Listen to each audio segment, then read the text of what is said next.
Welcome to the Dunk City Podcast. Change direction by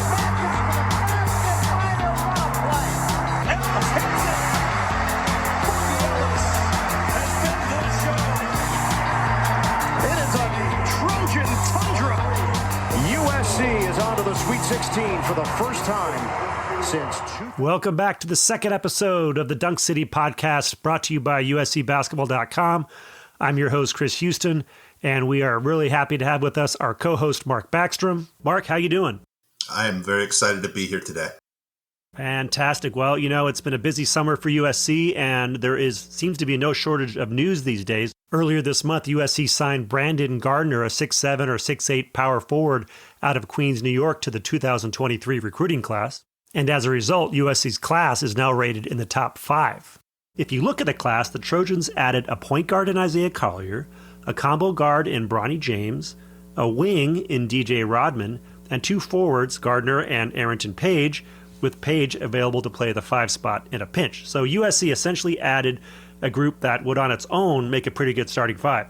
Thoughts on that, Mark?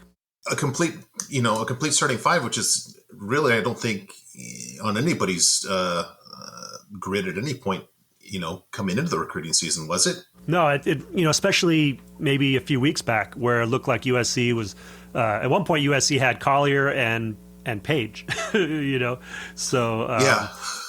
It seems like there's this inclination among some USC fans where if there is some uncharted waters or something doesn't seem to be wrapped up within a certain time frame, then all the doubters come out of the woodwork and start panicking and making all kinds of crazy predictions. And fortunately, those predictions are usually overtaken by events and turn out to be very wrong. So as it turns out, USC has added in recent weeks, Gardner and Bronny James and DJ Rodman. So what went from a 3-person class that fell to 2 quickly bounced back to 5.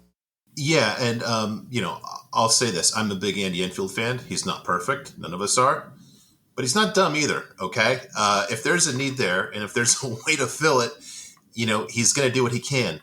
I think the other thing that sometimes gets overlooked is recruiting is just not, to use the old Bill Parcells joke, you just don't dial 1-800-RECRUIT and fill your roster. Right. There's a little more involved in that, and there's 2 parties to that, transaction.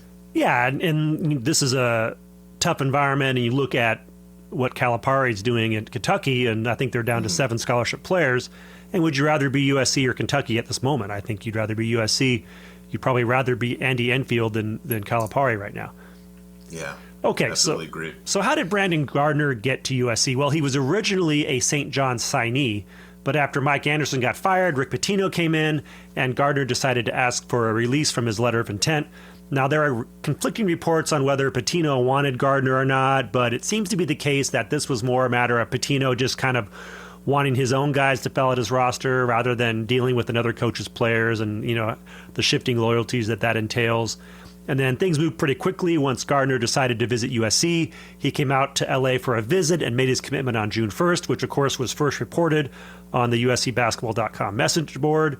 Gardner is a 6'7", maybe close to 6'8" forward out of Christ the King High in Queens, New York City.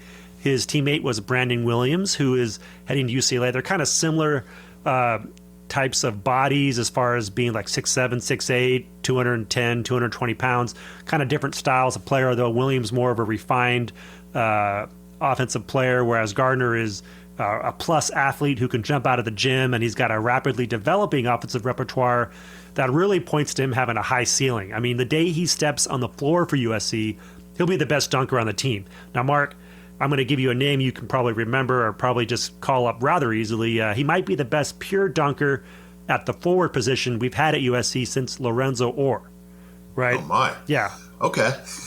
Now, for those of you listening who don't know that name, this Lorenzo Orr was a freshman on the last Harold Minor team, and he was famous for his cartwheel dunks and also for dating Lisa Leslie. Like Orr, he seems to get a singular joy out of dunking. Now, Orr, of course, developed as a player and played 2 more years at USC, and by his junior year was a really good player. One college coach said of Gardner that he's an NBA athlete. I expect we'll see a high percentage of his made shots as a freshman be of the dunking variety. Well, Mark, out of curiosity, what do you remember the most about Lorenzo Orr?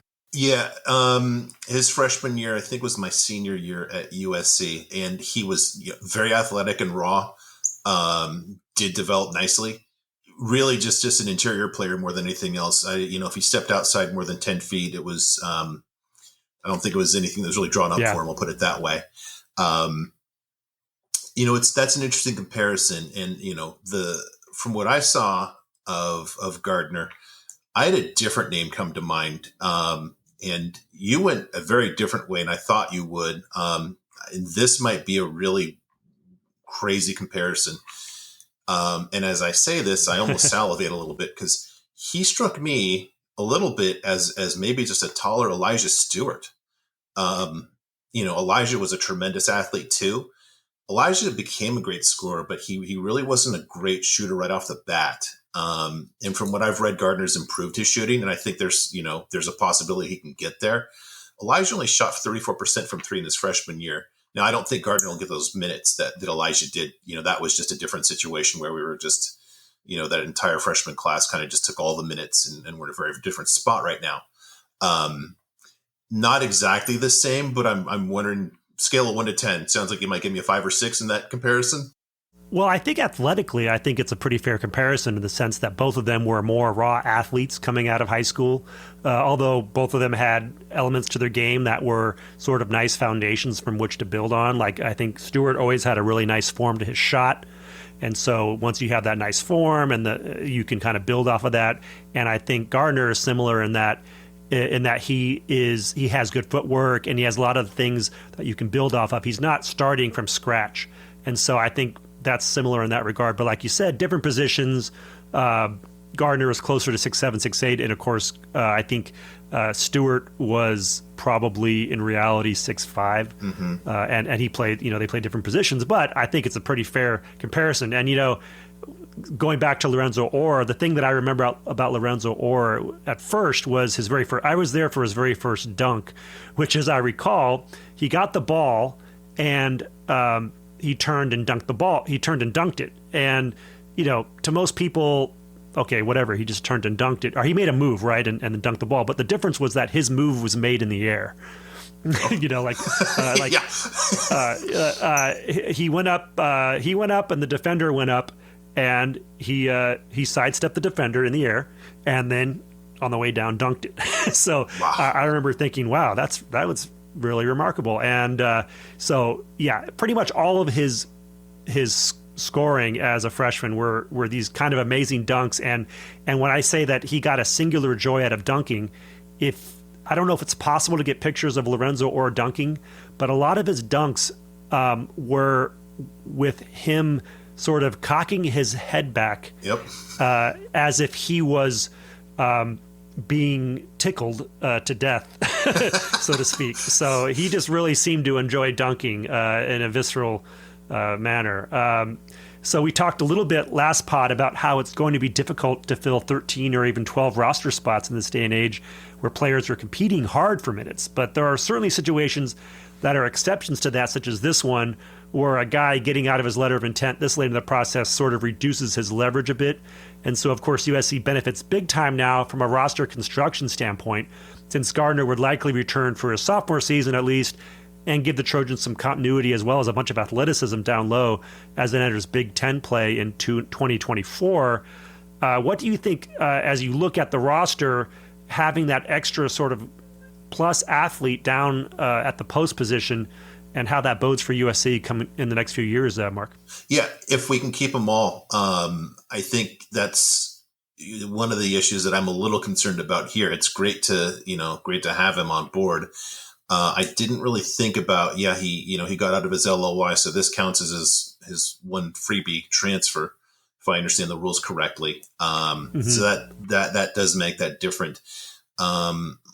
Last episode, we talked about how it seems about the over-under on the number of players you can keep that really want to play is about 8.5. Right. And this puts us at 9. If, now if he's realistic about it, and like you said, he doesn't have that leverage. Could be a little bit of a balancing act. But if we can just make it through with this roster intact, then great. It just sets us up better for Big Ten play, which is going to be interesting because we're it'll be a little bit different style we're facing, obviously, in that conference versus Pac-12. Right, and of course he's also is in a position on the team where there's not a logjam there, right? He's at a 4 position, and you have, as far as true 4s, you've got Kijani Wright and you've got him. Mm-hmm. And there might be some guys who, and also Arrington Page, I would say, is also a true 4. But you also have guys who might play some 4 who aren't true 4s, or you might have some guys who, there might be situations where USC doesn't play a true 4, or they want a guy like Gardner to go down and guard wings potentially with his athleticism. And that's one of the intriguing things that Gardner might bring to the table, which is the ability to potentially guard positions 1 through 5 because of his athleticism and versatility. Yeah, I agree. I'm also just interested to see, with that versatility you referenced. I think in the Big Ten, even though they are, Dick Vitale was right long ago when he called it the Conference of Big Biceps.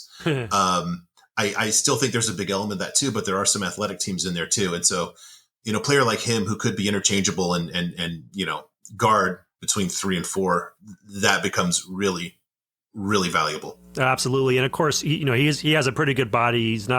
He's certainly not one of those guys who's going to be physically incapable of playing as a freshman. The only thing that will really hold him back will be just how fast he learns the offense, how fast he learns the defense, how fast he adjusts to the setting and all the things spinning at him at such a fast rate.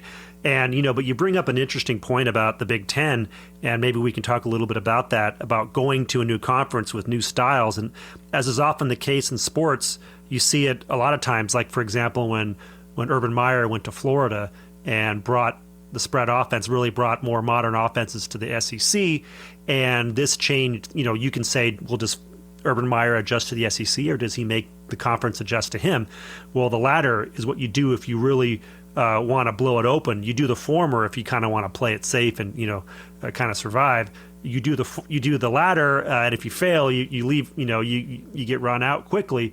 But you can also succeed. And so what does USC do going into the Big Ten? Does USC start trying to play like Wisconsin, or does it sort of get an advantage by the fact that it's playing a different style coming in, and sort of let those teams adjust to USC? And they're going to have UCLA as sort of not so far off in a style, also being there, and so maybe USC-CLA sort of pull the Big Ten toward them rather than vice versa. Yeah, Wisconsin is an interesting example about, do we wind up there? I don't think so.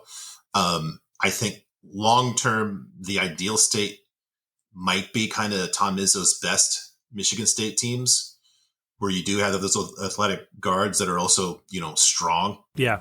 And then you do have a lot of muscle in the front court.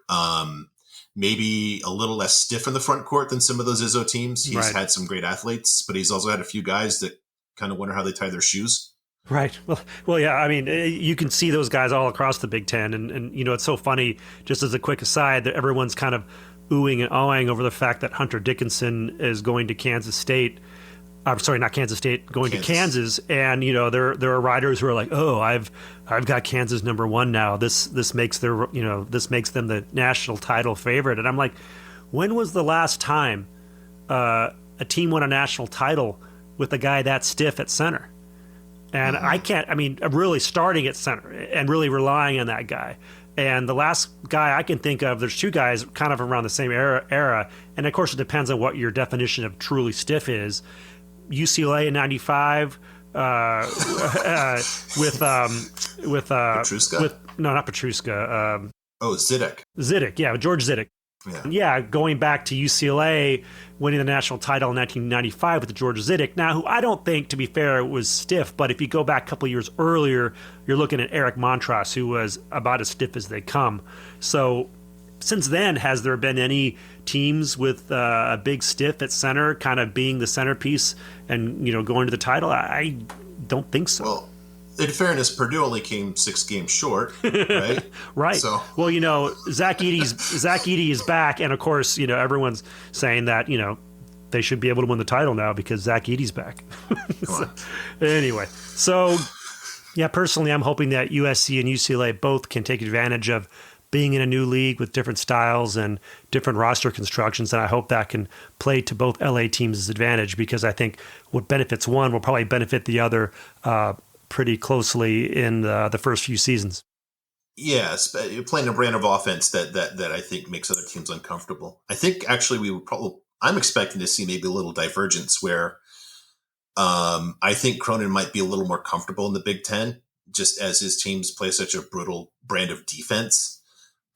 He might just kind of find that a little more in his comfort zone and get in a lot of rock fights where, USC is willing to play good defense, but, not at that kind of rock fight level that Cronin seems to thrive in. Well, I would generally agree with that if it wasn't for the fact that Cronin right now appears to be shifting his recruiting emphasis away from high school players toward grad transfers and Euros. They are bringing in several European players right now. And now it's certainly possible that he's going to bring in some Euros and toughen them up, but Euros do not have this sterling reputation as far as being kind of mix it up blue collar guys. So maybe Cronin can get that. They usually come in as very skilled bigs or skilled wings, and or maybe he jettisons this idea and goes back to finding the kind of guys that Cronin's used to. But one thought on that, I would wonder how much of that is strategic on his part versus born out of necessity, as UCLA doesn't really seem to be on the cutting edge of NIL, and Europe might kind of be where his best chances lie to bring in any kind of high level players. Yeah, that's a great point. I mean, it seems like with that recruiting juggernaut that is USC across town in basketball right now, USC has pretty much out-recruited USC has pretty much out-recruited UCLA the last 4 or 5 cycles head-to-head. And it's gotten to the point now where UCLA really can't compete for a lot of players that USC also wants. And so they tend to kind of go after different players. Isaiah Collier, visited UCLA and chose USC. So this appears to have necessitated a change in strategy for Cronin's recruiting. And of course, a lot of guys are going toward just depending on the transfer portal as well. So that's, there's nothing wrong with that. But it is going to be interesting to see how that kind of Eurocentric roster is going to adapt in the Big Ten. Yeah. And can they play Mick Cronin ball? I don't know. I mean, he can coach, but, can you make an apple an orange? I don't know. It's a great point. Well, on to the next bit of news. Excitement is starting to build now that USC knows sort of where, when, and against whom it will open the 2023-24 basketball season. CBS Sports' John Rothstein reported via his sources that the Trojans will open against Kansas State in Las Vegas on November 6th. Now, this is sure to be a closely watched game as Isaiah Collier and Bronny James make their USC debuts. It's also a bit of a test to see just what kind of draw Bronny and the rest of the squad will be. Will USC fans make the 4-hour trek to Sin City to see Collier and Bronny's debut? How many local Vegas people will stop by out of curiosity? What do you think about this, Mark? Full disclosure, I'm a Vegas nerd. Also, for this full disclosure, if my Vegas experience was a car, I would only have park in 5th gear. So I don't know if I can go to the game and make it with all the other stuff that's to do there. That's a little distracting, I guess I say. They'll have to tear you away from all the other accoutrements. Yeah. I don't know if I'll go. There's no way I would miss this game at all, though. I'm definitely going to watch it one way or another. Yeah, I think you should go. Okay, easy sell. I'm in. Okay, it's done. I mean, this is going to be interesting because there's a lot of hype about Bronny and to a lesser extent, unfortunately, about Collier and about USC overall. USC should be a top 15 team, maybe a top 10 team heading into the season. But it is a Monday night. So will USC fans come out? Will it draw looky-loos, hoping to get a glimpse of Bronny? It's going to be interesting as far as like a test run. to see which what kind of showcase USC basketball can be heading into the season. Yeah, you know what else is interesting? When was the last time our season opener was not at home? Well, that's a good question. I'm sure we can. Here, huh? Yeah, I can't remember. Well, the great thing about that is we can do an edit, and I can just. I have the answer for you right here, Mark. It's 2014, Andy Enfield's very first game at Utah State, which was a loss. Whatever the case. Well done. Whatever the case, this is a quad one type of game for the Trojans and a good opportunity to make a splash to start the season. Now, the Wildcats were an Elite 8 team last year. They were really good, but they do lose their two best players in Marquise Noel and Keontae Johnson. They do add transfer guard Tyler Perry from North Texas and Arthur Kaluma from Creighton, quality players, so they will reload a bit, but you'd have to expect the Trojans to have the decided edge going in, what with that talented backcourt, though they will have to bring their A game to get the win, as is usually the case against quality opponents, especially early in the season. You just don't know what's going to happen in that first game. I suspect, Mark, being our resident quant, you have some thoughts on Kansas State's analytics and what kind of challenge they might present to USC. Yeah, I call this scouting by the numbers. I saw them play a few times. I watched a good amount of Big Monday basketball on ESPN last season, so I saw them a couple times. Typical Big 12 team, which I think was pretty clearly the best conference last year. Noel, like you mentioned, is gone. He was pretty easily their best player. Quick look at his metrics. BPO 100 of 56.4, Buskarov 248. Comp for folks that might be listening would be Jordan McLaughlin's junior season with the 56.2 BPO 100 and a 203 Buskar. That's a lot to fill in terms of the shoes that have departed. They bring in a guard from North Texas named Tyler Perry. There was some buzz. North Texas didn't make the tournament, but there was some buzz about them possibly getting an at-large bid, and I think it was pretty much because of Mr. Perry. His numbers were pretty much off the screen in terms of how good they were. 57.5 BPO, 244 Buskar. Now, again, this is at North Texas, Conference USA.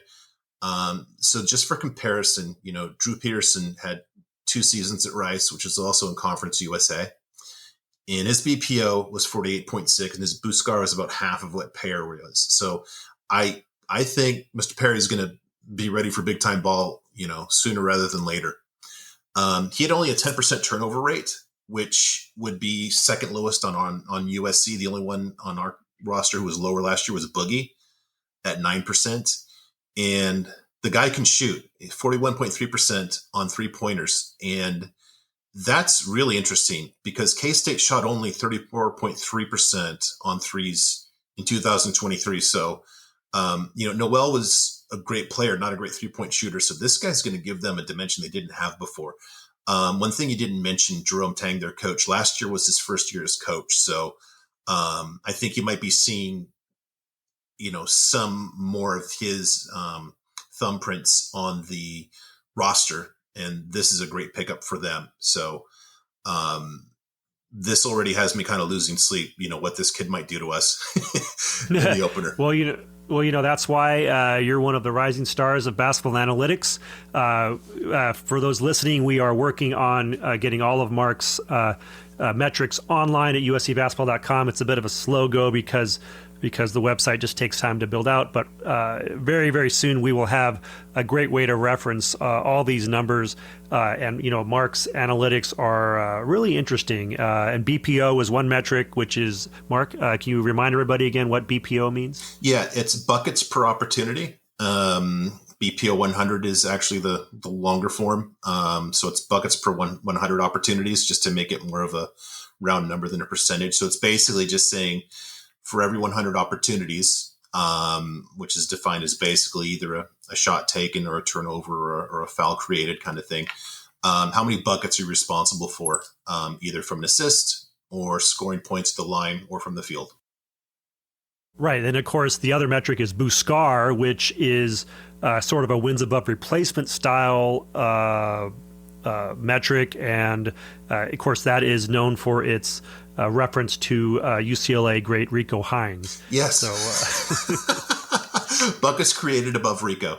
It's cumulative, like you said. So it's basically just saying for the number of opportunities that this player had, how many more buckets did they make more than the replacement level, or Rico, as we would lovingly refer to him as, for the same number of opportunities. So that's a quick recap of the analytics that Mark is talking about. We should have much more information on that soon. I hope you all get a chance to go and look at the website and delve into that once I put it on there. And of course, once I do put it on there, I'll let everybody know that, hey, this page is up live. And of course, we're also going to be tracking all of our players and the team as a whole as the season goes on, so that everyone can kind of have a reference point by which we can compare. Well, we're going to take a few minutes now to talk about Kansas State and their pluses and minuses when it comes to basketball analytics. And of course, Mark has the beat on this whole genre. So let's throw it over to Mark and have him talk a little bit about Kansas State. Yeah, we were talking about earlier about, I think you mentioned that their best returning player, they lost a couple of really talented kids from last year, Nae'Qwan Tomlin. What's interesting is his BPO is 50.0, which actually would have put him fourth on USC's team, behind Drew and ahead of Osiah Sellers, interestingly. I look at that and I think if he's our best returning player, that just seems like a role player. And I'm wondering, can this gent really step up and be the best player? Now, we spoke about Tyler Perry and how much I think he's ready to play. So I'm just even wondering if Tomlin is ready to be a number 2. 50.0 is a little low for your second best player on offense. So we'll see about that. In terms of also, you mentioned that they had lost their best rebounder, Keontae Johnson. He went to the NBA. That could hurt them because Kansas State rebounded their opponents only by 0.7 rebounds per game. Now, again, as I mentioned, the Big 12 was a great conference, but for a team that had as much success as they did, that's not a big rebound margin. You would expect a team that was that solid to be a little stronger. And then losing their best rebounder is going to hurt. Now, they bring in a player from Creighton named Arthur Kaluma. He averages 8.2 rebounds per 40 minutes. I'll be interested to see what kind of impact he has. The Big East is definitely a legitimate conference. But Mr. Kaluma's BPO is only 45.3. So this could be kind of gain something, lose something. Keontae Johnson was a better scorer. If you're going to try to fill that with Kaluma's rebounding, you're going to have to find some points from somewhere else. So they might be in a little bit of a tricky situation in terms of the offense that they're trying to get outside of their new guy, Mr. Perry. One other thing I wanted to mention, actually, their top returning player in terms of BPO is a guy named David Ngessen. And I'm going to give you some numbers here, and I'm trying to figure out kind of what this guy's game is. He had a 57.3 BPO, which is very high. That's better than anybody on USC's team last year. He started 18 of 29 games.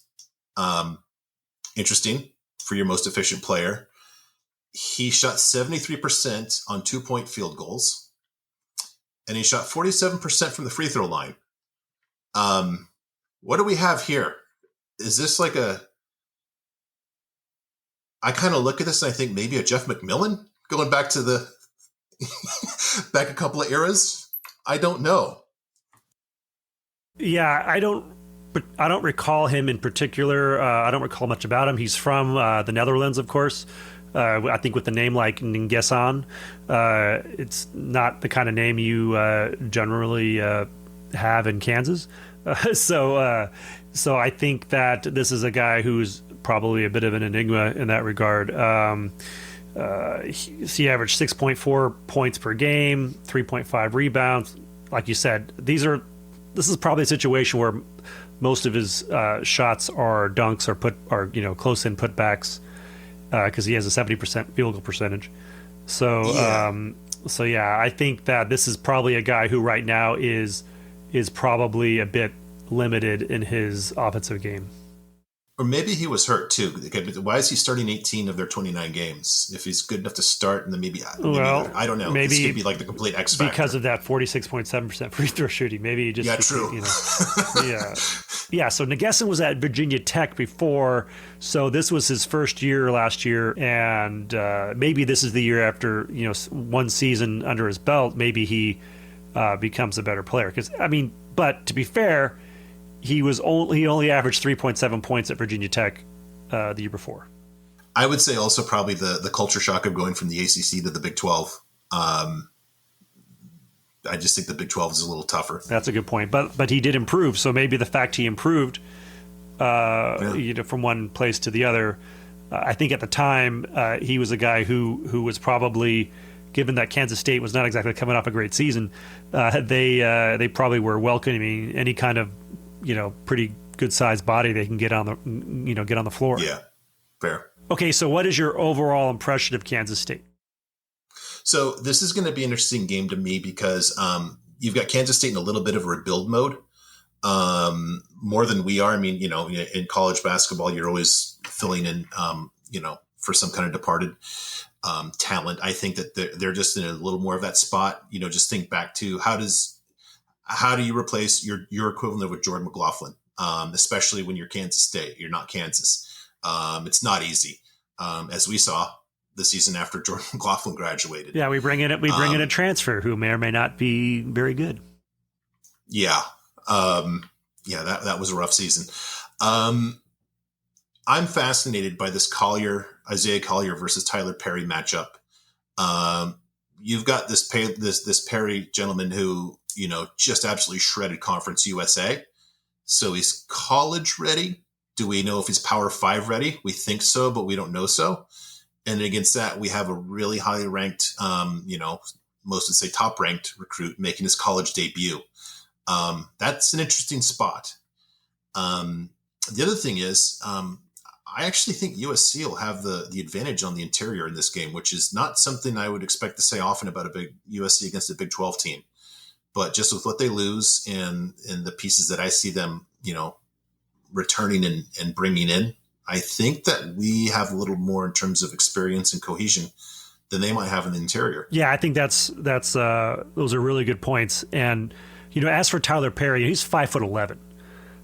So you're looking at he's going to sort of play into, I think, some of Collier's strengths. Collier is a big, strong guy who will physically dominate you.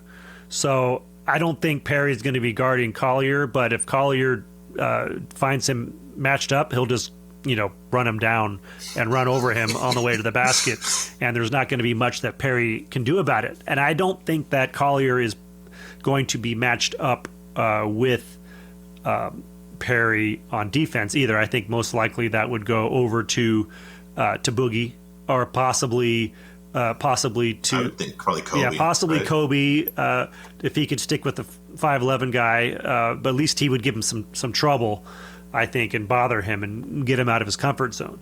So I don't think Isaiah has to worry too much about handling Perry. I do think that it's going to be really hard for Kansas State to find a way to keep Collier from getting downhill on them.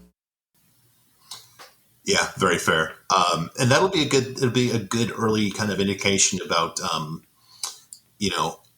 not that USC will be any kind of finished product at all in the opener, but what do teams think that they can? How do teams think that they can stop USC? What do they think it's going to be easiest for them to take away from us? Now, if I was Jerome Tang and I was looking at, hey, how do I neutralize the sort of on paper advantage that Isaiah Collier brings to the table, I would say, okay, this is his first college basketball game, and everyone knows how frustrating it could be to sort of deal with the referees and the whole kind of flip of a coin about whether it's a charge or a block, that kind of thing. And Collier is very aggressive, and I don't think he is going to necessarily be the smartest player he's ever going to be in his first game.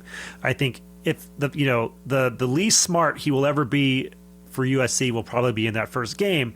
And so if I'm Jerome Tang, I'm trying to find ways to get him to sort of maybe get in some early foul trouble and check that aggressiveness to kind of take that away from him. Because once you take away Collier's ability to overpower smaller guards and just use his strength to get the ball off under the basket, once you take that away, then he's got to rely on a jump shot that is, not horrible. He shot 35% his senior year from three-point land, but maybe not as consistent as you like it at this early stage. So, but the great thing for Collier is that he can always just be a distributor whenever he needs to play, conservative, and just rely on things like open court opportunities and steals. So yeah, you were in your setup there. You took me one way, and I thought you were going to go another when you're talking about basically how you would slow down Isaiah Collier, and I thought you were going to say maybe go to a zone defensively against Collier, and that would be interesting because now you don't have a one-on-one matchup. Basically, you're trying to get the ball to a spot when you're going to have help all over the place. And I could see Jerome Tang just saying, okay, I'm not going to let this guy try to go nuts over a defender that's a lot smaller than him. And I'll take my chances with a Kobe Johnson or maybe a DJ Rodman having to beat me against a zone. Right. That's certainly a legitimate point. Although the thing is, if Collier can get past his guy, Collier can beat guys off the dribble. So Collier is the kind of guy who potentially can beat his guy off the dribble, get to that middle point of the zone, and just kind of slice and dice from there. Yep.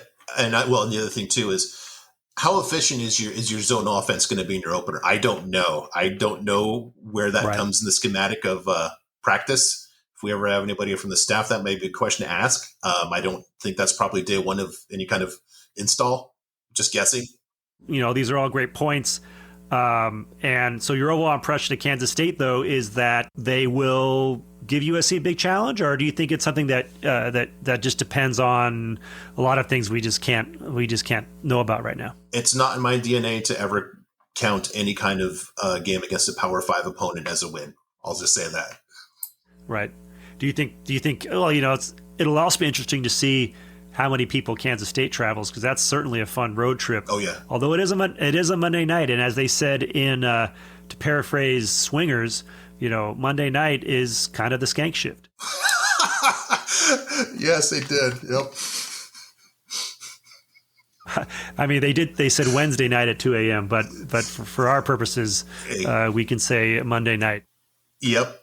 If it's not between Thursday and Saturday, there's two shifts. There's Thursday to Sunday, and there's everything else. Well, hopefully USC basketball has a better time in Vegas than Jon Favreau's character did in that movie. So we have just a little bit of more recruiting news about the 2024 class. USC had today, as we're recording this podcast, which is June 12th, Isaiah Elohim is visiting USC. He is a 6'6", top 25 star player. He is at Sierra Canyon, which is where, of course, Bronny James went to school. It's where Kid-Johnny Wright went to school. Isaiah Elohim, if you get a chance to look at his highlights, he is a very refined player. He's a really good athlete, forceful dunker, can shoot the ball mid-range or from the outside. He's just a really good player, and I think USC probably has a pretty good shot at bringing him in. Also visiting today was Cam Scott, who was a 6'5" shooting guard as well. He was the Pangos Camp MVP recently. He is a really high quality player, and if USC can get get one of these guys perhaps to give some kind of commitment early going, it'll be a great start to the class, because USC is going to need to bring in 2 or 3 guards / wings, probably 2 or 3 bigs, depending on who returns next year. And as we know, in this day and age of college basketball, you just don't know, and you certainly cannot count on players coming back. So USC has to have a bunch of irons in the fire at all time, and it looks to me that we are off to a good start and getting guys to come in and take a look at the program and sniff around and check the tires. And of course, if you go to uscbasketball.com and look at the recruiting page, you'll see all the players right now that USC has offers out on for 2024. as far as we know, and also 2025, and even a couple for 2026. So we're going to be following all these recruits as the season goes along, and hopefully we'll know more, earlier on than this last year when so many things happened later on. Mark, do you have any thoughts on? I'm not sure if you've looked at any players or any thoughts on what USC might need for the coming season or for the next season as far as the recruiting class.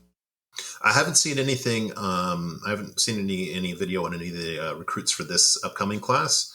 But to your point, we're staring at a big unknown. We're going to lose at least 2 players from this squad in Boogie and DJ Rodman. We're in this odd situation. And Isaiah Collier.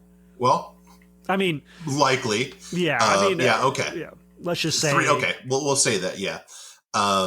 We're in this kind of odd situation where, we've kind of pushed all our chips in for this season, not all of them, but a big majority of the stack. And, if things go well, we could have the other side of that is we could have a lot of folks that are no longer with the program. Like a Vince could leave, Collier could leave. Who knows about Bronny? I don't know. If he completely blows up, I don't know if he's going to start. I don't know if somebody that doesn't start leaves for the NBA, especially with his kind of unique circumstances. So I think at this point, you kind of have to just recruit almost like you're in a rebuild, just getting, amassing as many as possible without really going for a specific need at that point, because we don't know what the needs are going to be. No, absolutely. And it does make sense to sort of do what you describe as an all-in kind of year, because there are these benefits to recruiting potentially if you do have that great year, right? So if USC comes in, makes the Final Four, and it sort of cements the team and the program as a year in, year out team that is going to potentially challenge for, the upper echelons of college basketball. So suddenly it's sort of like looking at Kansas State last year. They made the Elite Eight. Well, they didn't really have any kind of recent success, and so they're just kind of getting started. Maybe not.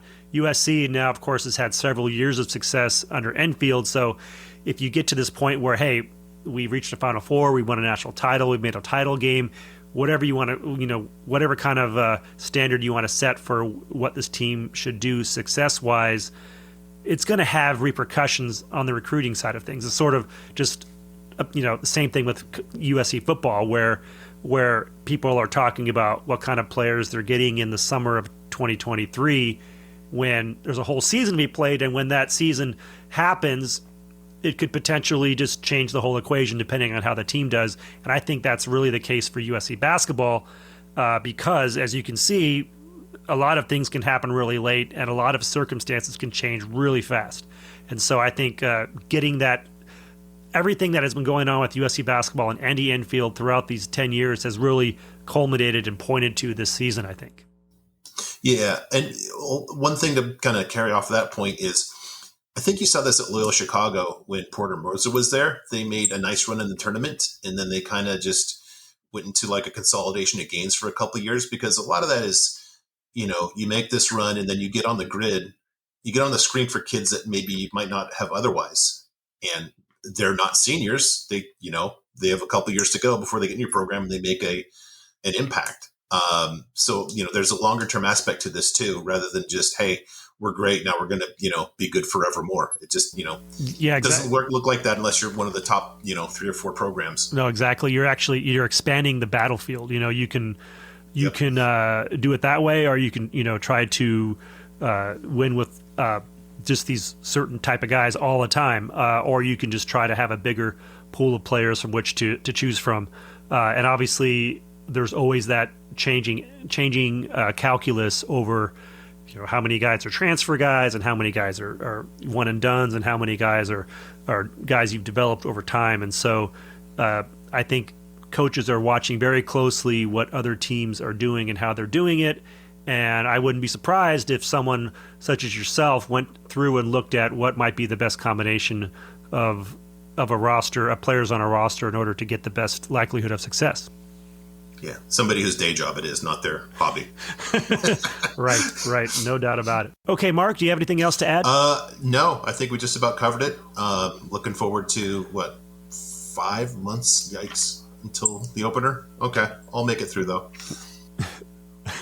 Well, that wraps up another episode, the second episode of the Dunk City podcast. Of course, I'm sure we'll be back soon, depending on whether any news is warranted. And we have some other ideas as far as content about maybe looking back into some past glory days of USC basketball and doing some features. And of course, we're also trying to get some special guests on the podcast in the coming weeks and months before the season. And I hope you guys all take the time to give us a little love on the streaming platform so we can show up higher in the search rankings.